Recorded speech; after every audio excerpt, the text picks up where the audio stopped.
And here I'm back with another lecture, and today we are going to discuss the elongation of two joint rectus femoris muscle.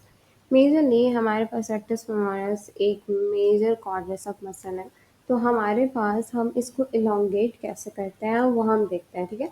Majorly last lectures में हमने hamstring की elongation देखी थी, ठीक है, जो already two joint muscle था।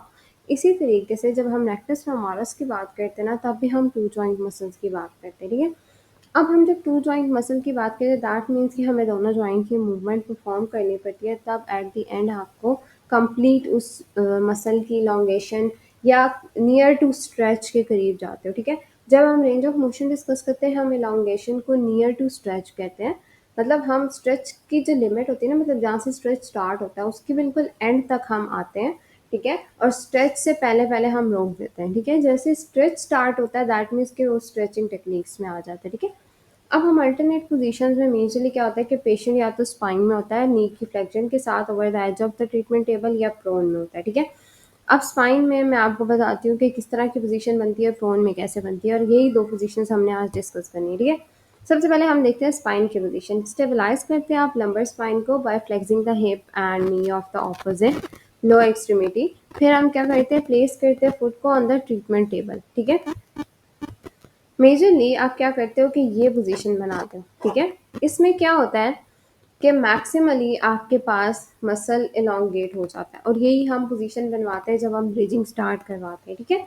तो हम जब ब्रिजिंग स्टार्ट करवाते हैं या कोई भी ऐसी जिसमें हम बैक को टारगेट कर रहे थे, जैसे पेल्विक टिल्ट्स हो गए या हम एब्डोमिनल्स पे काम करते हैं, तो तब हम उन केसेस में हम ये पोजीशन परफॉर्म करवाते हैं, बनवाते हैं। स्टार्टिंग पोजीशन यूज़ हो रही होती है एज अब जब हम उसको स्टार्ट करवाते हैं। सेम इसी तरीके से पोजीशन बनती है कि आपके पास बेसिकली दोनों फ्लेक्जन पोजीशन में है, और टेबल पे आपके या ट्रीटमेंट टेबल पे या बेड पे आप कंसीडर कर सकते हो आपके फुट जो होते हैं वो कनेक्टेड होते हैं, ठीक है। जब हम स्ट्रेच देते हैं ना, तो फिर हम क्या करते हैं कि मेजरली एक टांग को स्पेसिफिकली जब हम रेक्टस फेमोरस की बात करते हैं, ठीक है, तो हम एक टांग को क्या करते हैं कि हम बेड से नीचे ले आते हैं और दूसरी टांग को हम ऊपर की तरफ ले जाते हैं, ठीक है। आप अपने हाथ से भी लेके जाते हो या मेजरली आप इसी तरीके से परफॉर्म करते हैं जो हम सिंपल स्ट्रेच की बात करते हैं, लेकिन हम यहाँ इलांगेशन की बात करें तो मेजरली ऐसे करते हैं, ठीक है। सेकंड हमारे पास प्रोन की पोजीशन आती है, ठीक है। सिंपल इज दैट कि स्पाइन की पोजीशन में हमारे पास इस पोजीशन में एलोंगेशन हमें मिल जाती है, ठीक है। क्योंकि आप यहाँ से देखोगे तो क्वाड्रिसेप्स की अटैचमेंट आपके पास कहाँ पे हो रही है, टिबिया के ऊपर हो रही है, ठीक है। तो जब टिबिया पे हो रही है तो हमारे पास दैट मीन्स कि टिबियल ट्यूबरोसिटी के ऊपर मेजरली आपके पास टेंडन जाके अटैच हो रहा होता है। तो जब अगर यहाँ पे जाके अटैचमेंट हो रही है तो दैट मीन्स कि टू जॉइंट मसल था, यहाँ से स्टार्ट हुआ और यहाँ पे एंड हुआ, तो इसकी ऑलरेडी इलांगेशन हो चुकी है, इसके बाद ये स्ट्रेचिंग की तरफ जाएगा। ये हो गया हमारे पास। सेकंड पोजीशन होती है प्रोन पोजीशन। जब हम प्रोन में जाते हैं ना, ठीक है, स्पाइन की हमने डिस्कस कर ली है, अब हम प्रोन की बात करते हैं।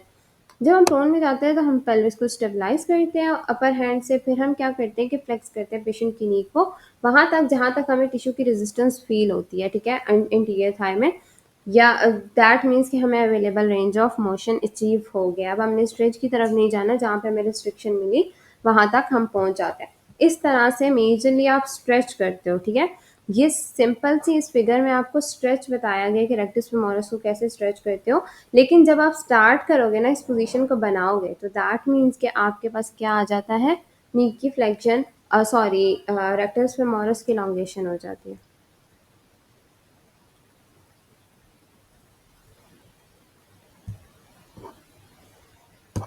फिर हमारे पास मेजरली इसी तरीके से होता है। So this is all for today. If you have any query, you can ask. And this is all for today. Thanks for watching. If you have any query, you can ask. Bye bye.